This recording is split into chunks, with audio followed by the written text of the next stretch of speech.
What is going on today, guys? Tomcat here, and today we are back in Forza Horizon 2 for a live review of the McLaren 650S Coupe. Now, the 650S Coupe is basically kind of the halo car from the latest car pack, and it slots right in between the McLaren 12C and the McLaren P1. Now, obviously, the 12C and the McLaren P1 are both incredible cars, and the 650S is supposed to, like I said, slot right in between the two, but does it really go right in between, or is it kind of an unbalanced mix? We'll end up seeing, and that's what we're here to find out. So, we've got tons of color options right off the bat. So many colors to choose from. You've got this gorgeous deep blue, and even darker blue. You've got red, two different shades of orange. This particular shade of orange you find on the P1, and pretty much actually you could get this orange too. This is a more oftenly spec'd on a 12C, but you've also got this really light orange, which is borderline yellow, but really depends on kind of how you perceive that. I'm really interested in the green. I think the green looks badass. Then you've got a few different shades of dark colors. Kind of a dark red, dark blue. You've got this kind of almost like maroon, really dark maroon color.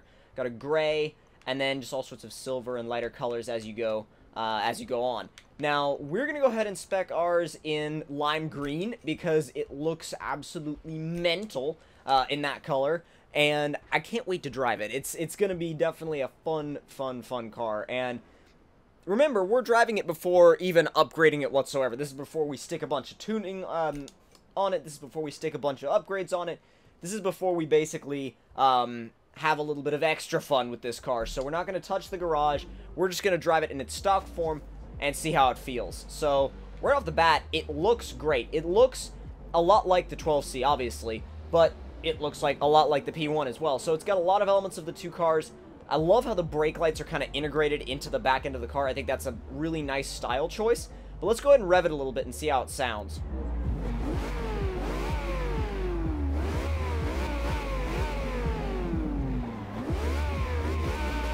Did you know you can do co-op bucket list challenges in online free roam?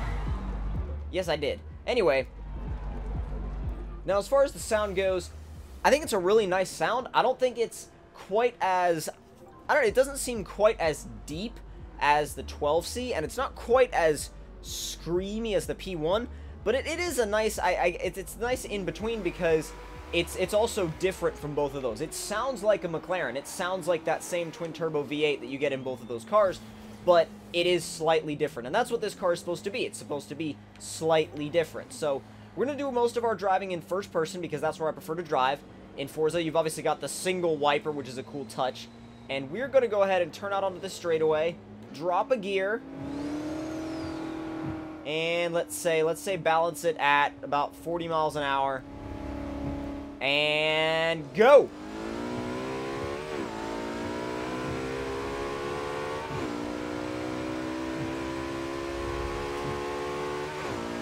It's quick! It's quite quick! That's 160. 170, come on!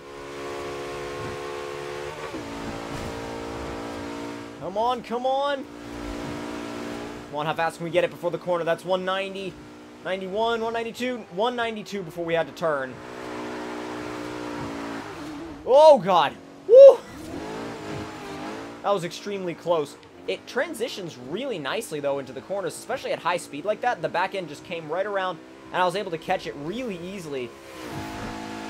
It feels light, too. It doesn't feel like a big car. It doesn't feel like a very cumbersome car, either. It feels like a very simple car to drive. And again, it has this light, small sports car kind of feel to it, which... Okay. Oh, that's gone well. Honestly, I really had no option there as to what I could do. That there was some, I can't remember what was on the left, and then that 458 tried to pass him on the right, and, oh, we got a speed zone. But, there was really very little I could have done right there, and then there was something in the terrain that upset the car, so...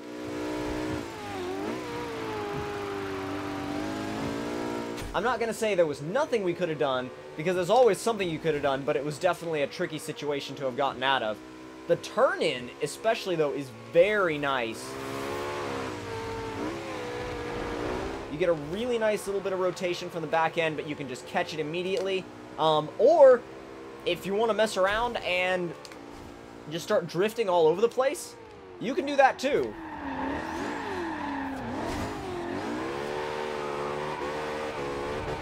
Back end is extremely willing to get sideways.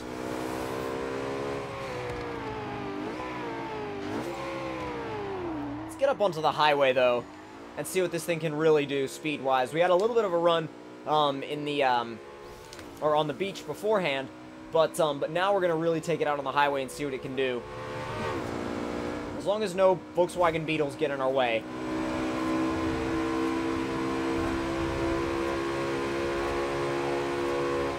Oh, God!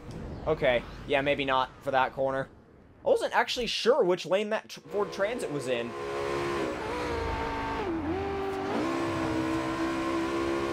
Alright, no traffic. Let's get this. It's 150. 160. Come on. And 6. 181, 182. Come on. 190.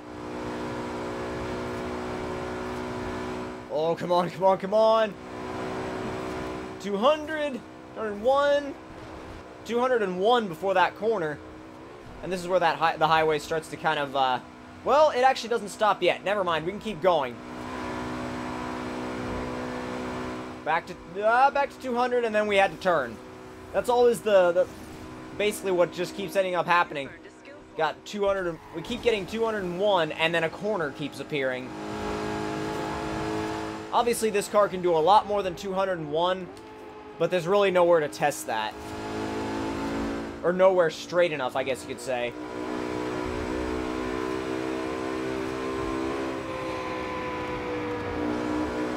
Sounds amazing in the tunnel, though.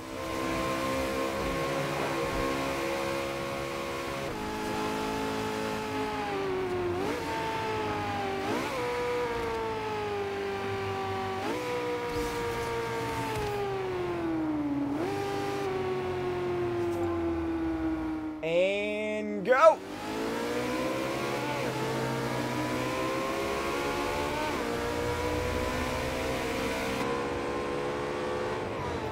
That 458 was trying to keep up with us right there. We're starting to downshift in the tunnel, get some spits of flame out the exhaust, and then that 458 was like, I want some of this. And actually, he's in a 458. We might as well challenge him. This will be fun.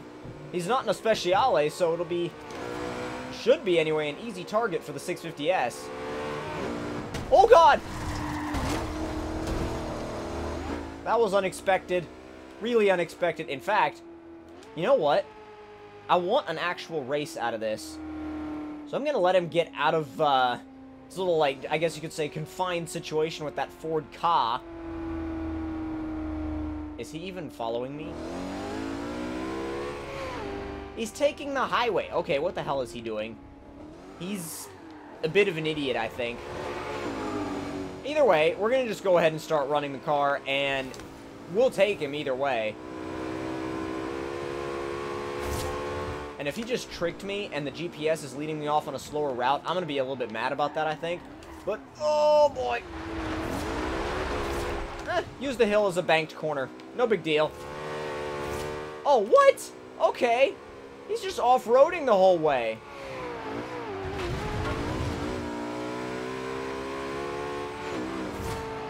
We're still going to have this, but damn, that was an interesting move on his part. And across the line. Pay attention to the difficulty rating of festival races. Yeah, I don't think that was not a very fair race at all.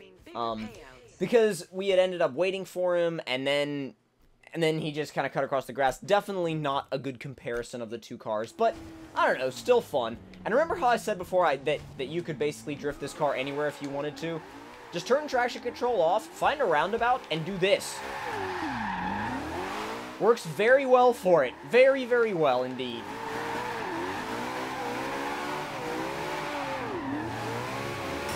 And it's one of the few cars that really strikes a really nice balance between being able to drift whenever you want, being able to grip whenever you want, being able to do pretty much everything. It's really quick in a straight line, it's a really, really great car for, like I said, almost any situation. Ooh, GT86. I would say the only situation where this car is not going to work out well for you is if you need to go off-road, but if you need to go off-road, you're not looking at one of these anyway, so I think that's pretty much out of the picture.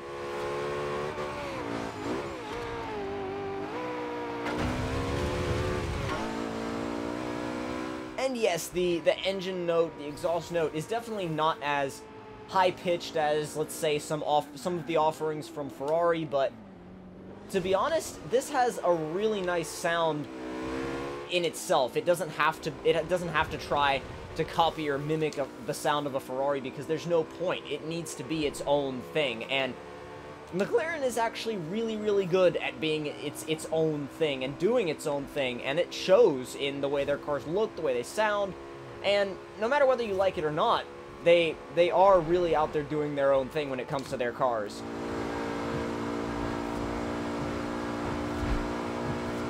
Racking up a hell of a lot of near misses here. The thing is, it just handles so well that you can just keep the throttle flat and just cruise through these rolling corners like this. Maybe not flat through there, but I tried to go flat through there and you guys saw what happened. Be on your side of the road, please. Nope, nope, nope, nope, nope. Yeah, that didn't go well. I tried to get that XP board with the back of the car. I tried to slide the back of the car to get that XP board, slid it a bit too far, and you guys, well, you saw the results of that.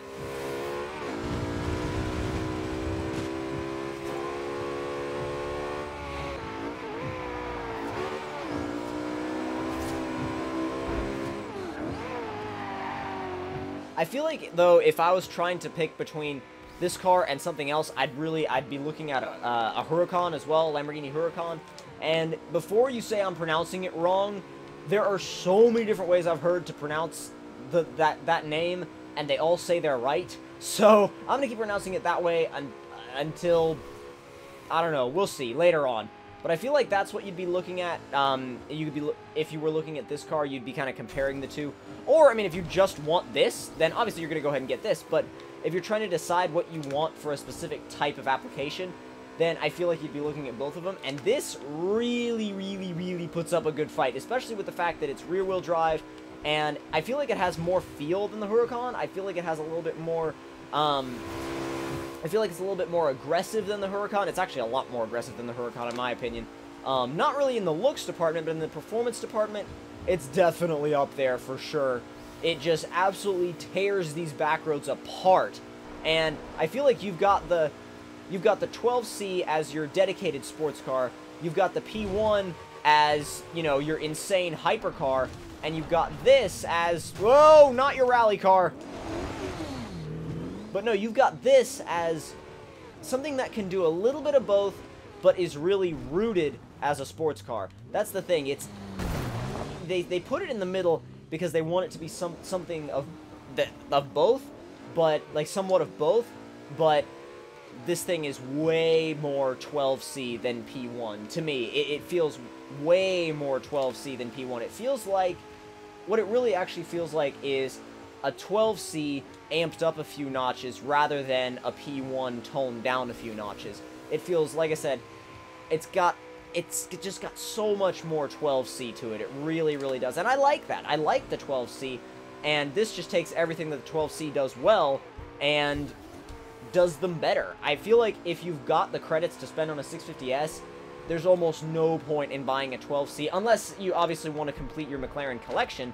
But if you're just looking for the best feeling McLaren in Horizon 2, the 650S is absolutely the way to go. It is a brilliant, brilliant, brilliant car. Extremely fun to drive. Very, very competent.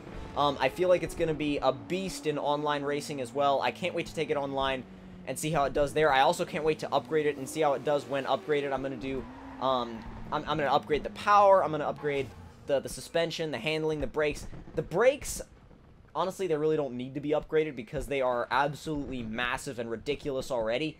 But I'll go ahead and see what can actually be done.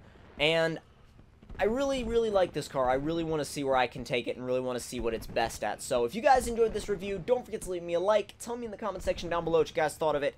And if you're new to my channel, don't forget to subscribe for more, and I will see you guys in the next one. Talk to you guys later.